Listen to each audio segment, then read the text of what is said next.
Bismillahirrahmanirrahim. Assalamualaikum warahmatullahi wabarakatuh. Perkenalkan, nama saya David Nauli, ingin mempresentasikan jawaban ujian akhir semester ganjil tahun ajaran 2025-2026 dengan mata kuliah Sistem Informasi kelas IF 301, Prodi Informatika PJJ S1, nama saya David Nauli, NIM 240401021020051 dengan dosen Muhammad Ihwani Saputra MKOM. Yang pertama, apa itu sistem operasi? Jelaskan fungsi dari sistem operasi. Sistem operasi atau OS adalah perangkat lunak utama yang mengelola sumber daya perangkat keras dan perangkat lunak pada komputer atau perangkat elektronik lainnya. Ia bertindak sebagai perantara antara pengguna aplikasi dan komponen fisik seperti CPU, memori, dan penyimpanan. Contoh OS populer termasuk Windows, macOS, Linux, Android, dan iOS. Tanpa operating system, perangkat ini tidak berfungsi dengan efisien karena tidak ada yang mengkoordinasi tugas-tugas dasar. Fungsi utama sistem operasi. Sistem operasi memiliki beberapa fungsi kunci untuk memastikan perangkat berjalan lancar. Berikut penjelasan utamanya. Yang pertama, manajemen proses. Operasi sistem mengatur ekosistem program dan proses, termasuk penjadwalan tugas, alokasi CPU, dan multitasking. Misalnya yang memungkinkan ada menjalankan beberapa aplikasi sekaligus tanpa konflik seperti browsing web sambil mendengarkan musik. Yang kedua, manajemen memori. Manajemen memori mengalihkan dan mengelola RAM.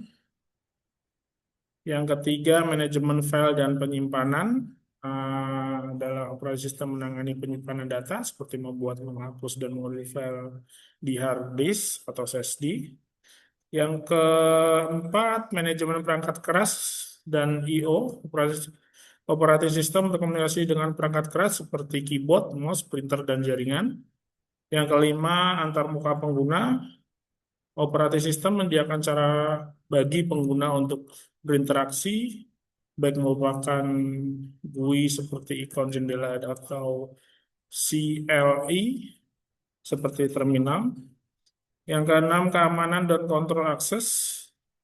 Operasi sistem melindungi sistem dari ancaman seperti virus atau akses yang tidak sah dengan fitur seperti firewall, enkripsi, atau kontrol pengguna. Yang ketujuh, manajemen jaringan. Operasi sistem menangani koneksi internet dan komunikasi antar perangkat seperti melalui protokol TCP atau IP, memungkinkan berusaha atau berbagai file. Secara keseluruhan, operating system memastikan perangkat beroperasi secara efisien, stabil, dan aman, sehingga pengguna dan aplikasi dapat berfungsi optimal. Fungsi ini bisa tergantung jenis operating system seperti OS desktop yang fokus pada produktivitas versus OS mobile yang lebih ringan. Yang kedua, sebutkan karakteristik dari sistem operasi open source dan closed source. Karakteristik karakteristik sistem operasi open source adalah operating system yang kode sumbernya tersedia secara bebas untuk umum, memungkinkan pengembangan independen untuk modifikasi dan mendistribusikannya. Contoh termasuk Linux, seperti Ubuntu dan Fedora, Android, dan FreeBSD. Karakteristik utamanya adalah akses kode sumber, fleksibilitas dan kustomisasi, biaya rendah dan atau gratis, keamanan melalui komunitas, dukungan komunitas, kekurangannya. Karakteristik sistem operating closed source seperti operating closed source adalah operasi sistem kode sumbernya dirahasiakan oleh pengembangnya, biasanya perusahaan besar sehingga hanya mereka yang bisa modifikasi, contohnya termasuk Windows, macOS, dan iOS. Karakteristik utama adalah kode sumber tertutup, dukungan resmi dan terintegrasi, antar muka ramah pengguna, biaya lisensi, keamanan terkontrol, dan kekurangan. Nomor tiga, gambarkan skema dasar sistem operasi sistem komputer. Komponen sistem komputer. Yang pertama, prosesor. Kedua, berfungsi mengendalikan operasi komputer melalui fungsi pemrosesan data. Ketiga, memori utama, fungsi menyimpan data dan program. Biasanya, yang kedua, biasanya voltage. Yang keempat, perangkat masukan dan keluaran. Yang kelima, berfungsi memindahkan data antara komputer dan lingkungan eksternal, yaitu perangkat penyimpanan sekunder, perangkat komunikasi, terminal, dan sebagainya. Yang keenam, interkoneksi antar komponen atau bus. Skema blok seperti komputer, bus data, peralatan masuk, peralatan keluar, port-port masukan keluar pemrosesan, memori utama, bus kendali, bus alat. Nomor 4, jelaskan apa itu perangkat input, proses, output, dan memori beserta perangkatnya. Jawabannya perangkat input adalah komponen yang digunakan untuk memasukkan data atau instruksi ke dalam komputer. Data ini bisa berupa teks, gambar, suara, atau gerakan. Contoh perangkat input, keyboard, mouse, scanner, mikrofon, kamera web, dan lain-lain. Proses unit Proses merujuk pada unit pemrosesan utama komputer menjalankan instruksi, penghitung data, dan mengkoordinasikan semua komponen. Ini adalah otak komputer, perangkat utamanya adalah CPU, Central Processing Unit, seperti Intel Core i7 atau AMD Ryzen, yang proses datanya kecepatannya tinggi.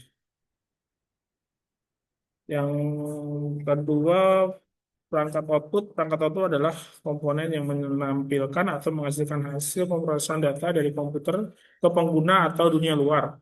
Contoh perangkat output, monitor atau layar, printer, speaker atau handphone, proyektor, memori, RAM, penyimpanan permanen, hard disk,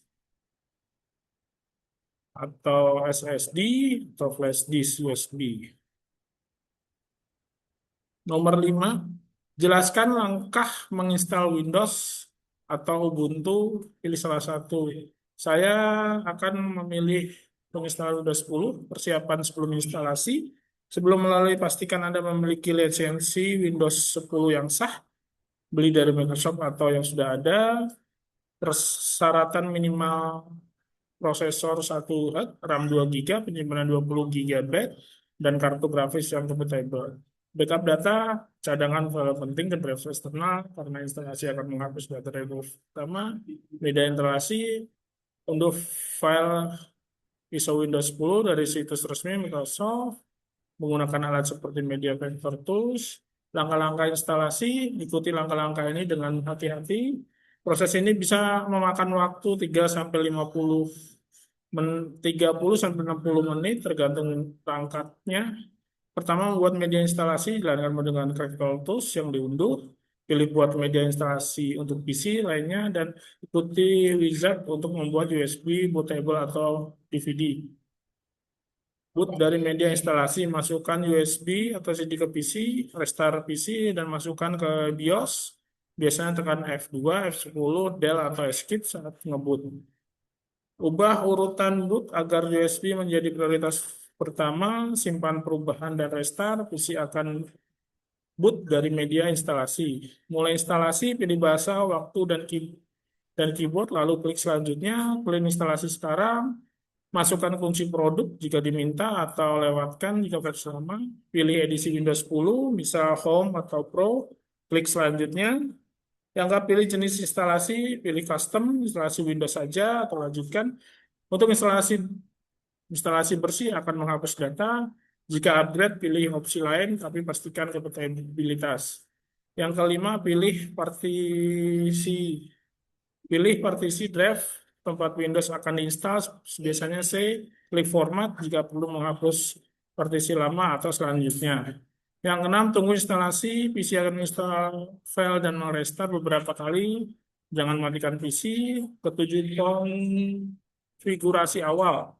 Setelah instalasi, ikuti setup untuk buat akun Microsoft atau lokal atau privasi, sambungan ke WiFi, instalasi driver seperti perangkat keras jika diperlukan, tips dan tambahan.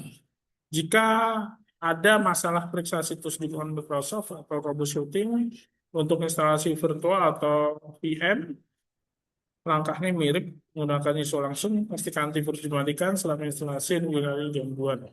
Sekian dan terima kasih untuk presentasi ujian akhir semester dengan mata kuliah sistem operasi.